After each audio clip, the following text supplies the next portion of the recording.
Ladies and gentlemen, welcome to Talk Spicy. I'm Coach Gene Clemens. Thank you for joining me wherever you are joining me. Rate the show, comment, agree, disagree, but whatever you do, keep it spicy. 5-star ratings are appreciated. If you're joining me on the YouTube channel, you know what to do. Like, subscribe, all that good stuff. Always thankful to the over 3,000 subscribers we have on YouTube and the many thousands others on Twitter and on Facebook that join us every day. I always say us. I don't know why. I think it's like a habit. It's just me. It's just me. I am on location this week in Gonzales, hanging out for the Thanksgiving holiday. I hope that all of you are enjoying your time and getting an opportunity to spend that time with the people you like to spend time with. You know, this weekend was an interesting weekend in football because it was left to the idea of quarterbacks. It was up to the idea of quarterbacks mattering, quarterbacks making the difference in wins or losses. And it's interesting because we keep talking about quarterbacks, and yet we put the quarterbacks that win in the same category as some of these quarterbacks that don't get the job done. And then there's a situation where sometimes when a quarterback's team doesn't win, we don't recognize that the quarterback's genius is still there. This type of lopsided evaluation is why I believe so many make mistakes in their evaluation of collegiate quarterbacks going into the NFL. So, for example, when Patrick Mahomes came out of Texas Tech, anybody with eyes could tell you that Patrick Mahomes was a talent. I myself, friends of mine, colleagues that I really trust in the space, we were all on Patrick Mahomes. Hey, this guy, his arm strength, his ability to, recognize and diagnose what's going on, he's going to be a star. We were on it. Yet a lot of others were on Sam Darnold and they were on Baker Mayfield and you know for reasons that didn't have to do with play, but in many of the cases had to do with the schemes that they were running. Baker Mayfield was in a scheme at Oklahoma that makes every single quarterback look like they could be a Heisman Trophy candidate. We've seen it year after year after Baker Mayfield has left. We've seen quarterbacks have success in this same offense. Right now, people are telling us that Caleb Williams is the number one quarterback in all the land because he plays in this system. That system puts up numbers. But if you stop falling in love with numbers that are just numbers for the sake of numbers, then you start to recognize something. Here's the first thing you recognize with that Lincoln Riley offense when it was at Oklahoma and now at USC. Their defense is absolutely horrible. What does that mean?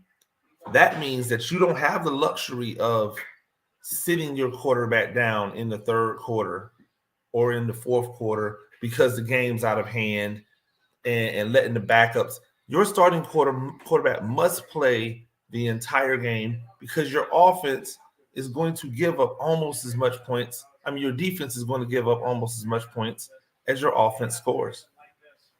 That's a natural thing. So the statistics are going to be skewed because your quarterback's going to have to continue to do that thing that they do super well for the entirety of the game. So when you look up at the end of the game and Caleb Williams has 400 plus yards and 5 touchdowns, ridiculous video game numbers. Are those numbers really impressive? Like in a vacuum? Yes. But when you think about why those numbers came about, do they really speak to how good the quarterback is? Or do they just speak to how good the system is along with the fact that those are necessary. I liken it to statistics that you gain in a blowout. When you're getting blown out and your quarterback is forced to throw the ball all over the place in order to try to get you back in the game. And at the end of the game, he ends up with 300 and something yards and 2-3 touchdowns. And you're like, oh, that was a good game. He had a good game. But before, when the game was close, he didn't have those stats. He had like 100 yards and one interception. And it's only once the game was out of hand that those statistics then become something more. So we look at these different things and we're like, well, which one is good, which one is bad? Well, you got to look at the things when the game matters the most. Last night, Patrick Mahomes and the Kansas City Chiefs were playing the Chargers, and one Justin Herbert. Now, let the Herbert lovers and people who don't really invest in the game the same way as maybe you and others invest in the game tell you, Justin Herbert is the best quarterback in all the land, right? He just needs this, and he just needs that, and he doesn't have this. First off, here's a rule of thumb. Whenever someone tells you he just needs, that immediately eliminates him from being the best quarterback. Because the best quarterbacks don't need anything. The best quarterbacks would be helped by, but they don't need. When Kansas City's offensive line was terrible, Patrick Mahomes didn't need a better offensive line in order to be brilliant. He was still brilliant. With that awful offensive line, they went to a Super Bowl. Right? Joe Burrow didn't need a better offensive line in order to be brilliant. He was brilliant with a horrible offensive line. He took that horrible offensive line to a Super Bowl. Tom Brady, on many occasions when the offensive line was less than stellar, took an offensive line to the Super Bowl. So to say that someone or quarterback needs this is to automatically eliminate them from greatness. Lamar Jackson lost his starting center, guard, and left tackle, who happens to be the best left tackle in the game, and was still brilliant. So when you have to qualify whether or not someone is great because others are around, you immediately diminish their greatness. Oh, well, Justin Herbert needs more weapons. The weapons that he have, they're overrated. They're this, or that. Well, nobody rated those guys except you guys. You guys out there told us that, his wide receivers were good and that his running back was a top tier running back, even though his running back has never been great. The elevation of those guys, that's Justin Herbert's job as the quarterback. Nobody says, man, Lamar Jackson just needs some receivers. They got him rolling out there with the lollipop guild. And wonder why he keeps throwing to the only 6'5" guy on the team. Like, these things aren't always the same. Now, look at Patrick Mahomes. Because those two faced off last night. And in the most clutch moments, right? Kansas City was down late in the game, too much time. Patrick Mahomes has the ball. You don't even flinch. You know they're scoring. It's not a whether or not that. You know they're scoring. Most times, when Patrick Mahomes gets the ball late, that's a touchdown waiting to happen. Not just a field goal, it's a touchdown waiting to happen. We've seen it too many times. He comes up clutch in these moments all the time. Josh Allen, not so much. There have been more than a few moments where Josh Allen had a chance to elevate the team to a win and has thrown an interception or fumbled the ball away or thrown a pass that was erratic. He did it again last night. And yet today, people will come on their platforms and give Justin Herbert all of the excuses in the world. By the way, I'm in Louisiana. I should call him Justin Bear, even though that's not his name. So just for the sake of trying to keep it funky, in Louisiana, I'm going to call him Justin Bear for the rest. Please don't make any comments. I'm just joking about the name. But if you do make a comment, I'm going to call you stupid. Like, listen to the entire pod. Don't just make comments on pieces of the pod. Be better, my people. But Justin Bear, when you think about how he operates, he seems to be a great quarterback when everything is going well. He instinctively makes some really good throws. Like those, it's almost like on catching the ball, right? Sidebar. I know. I'm spacing, but stay with me. When you're catching the ball, there are some guys who can't think about catching it and catch it. Every time they think about catching it, they drop it.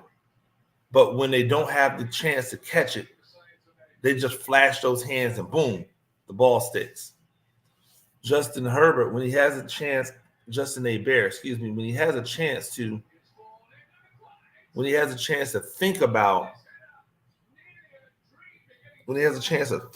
the throws that he needs to make, that's when he makes mistakes.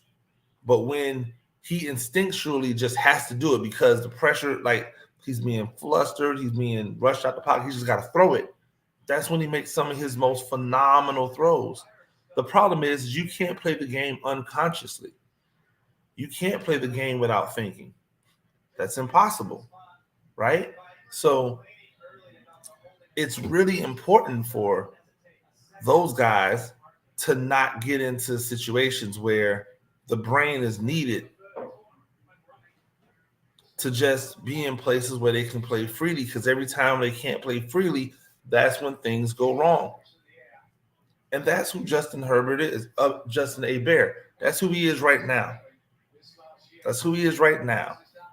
Does that mean that's who he is forever? No, not necessarily. But how often do we see Tigers change their stripes? Some people just happen to have an ability to take advantage of that clutch gene, and others don't. And it's not it is a knock on them. It's a knock. And it should be a knock. You shouldn't be rewarded for the inability to be your very best self when it's needed the most. That's what being clutch is, right? If I'm clutch, I have an ability to be my very best self when it's needed the most. If I can't do that, then my value drops. And so when you guys out there and the people, maybe you guys not listening to me because you listen to me. When people out there put Justin Herbert, Justin Bear on the same level as they put Patrick Mahomes, I'm like, what are you doing?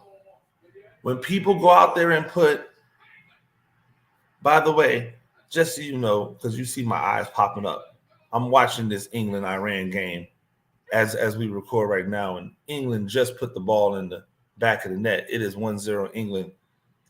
As a USA soccer fan, we better be ready.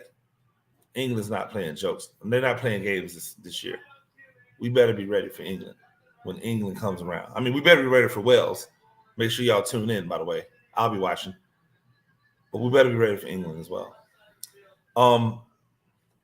But yeah, so when you put Mahomes and Bear on the same level, it always just sounds so weird to me. What has Justin Bear done? What has he accomplished? when we put Mahomes and Josh Allen on the same level, I feel weird. Like, I know the stats look pretty with Josh Allen. I know they look great. But what has he done? What has he done? If you want to put Josh Allen on the same level as Lamar Jackson, I'm okay with that. They've both been to the playoffs. They both had MVP caliber seasons. Only one has an MVP, but they both had MVP caliber seasons. But Lamar Jackson doesn't have a, he doesn't have a Diggs to throw to. He has a better tight end to throw to. That's it. That's it. His running backs aren't like better than the running backs in Buffalo. They just happen to use their running backs in Baltimore. And he makes them better because he runs the ball. But when we start putting these tiers together and we start talking about the elites, like, it's really hard for me to hear you guys put anybody on Patrick Mahomes' level other than guys who have led their teams to championships. Like, I love Lamar Jackson. Lamar, he's not on Patrick Mahomes' level. He's not on Patrick Mahomes' level. Like, we can't get bored with greatness. We can't get bored with greatness. We can't take greatness for granted. We can't just say, well, we're used to him doing that, and so we demote him. Guess what? Everybody wanted Josh Allen to be the MVP this year. He's not. It's Patrick Mahomes. And let's not take away an MVP season from Patrick Mahomes because we're bored at what he's doing. You took away one of the most lethal weapons in the history of the NFL, and this man is still out there balling. Throwing to a tight end and a bunch of dudes. Throwing to one tight end who's all world and a bunch of dudes. And Patrick Mahomes is still that guy. Can you imagine the type of statistics Patrick Mahomes would put up if he had Tyreek Hill and Jalen Waddle? If he had not one, but two 4x100 meter finalists running, like, who were legitimately good wide receivers, like, what kind of stats would he put up? We see what having those two guys has turned Tua into. And Tua doesn't possess the same skills as Patrick Mahomes, because Patrick Mahomes can play on time and play in rhythm, which is where Tua thrives. But he also can play when the thing breaks down. He also has a rocket launcher for an arm. So he can make every throw in every crevice any way you want. Imagine what he would do with that. But we don't have to. You know why? Because it doesn't matter. He's going to get it done. Put whoever you put out there at receiver, and he's going to figure it out. Why? Because he's A1. He's the tip of the spear. And we can't keep allowing other people to put these imposters, these not so fast, my friends, up there on the same level as Patrick Mahomes. It's disrespectful to Mahomes. It's disrespectful to the game. We do it in college all the time. We fast track these quarterbacks that have a few games, and we just automatically elevate them above the guys who've been doing it for longer, more consistently, because we're bored with them. We want somebody new to talk about. Bryce Young's out there playing with one arm because his shoulder's still not right. He's out there playing with one arm, doesn't have the zip and the velocity on the ball that he normally has because he's injured. He's probably 75%. And now all of a sudden, people want to tell us Drake May is better. They want to tell us Caleb Williams is better. Bryce Young is still Bryce Young. And what will happen is in the evaluations when he goes in, because these people who are making decisions, a lot of them never played football. So their evaluations on talent is skewed by public opinion. They will go and say, well, Bryce Young is undersized.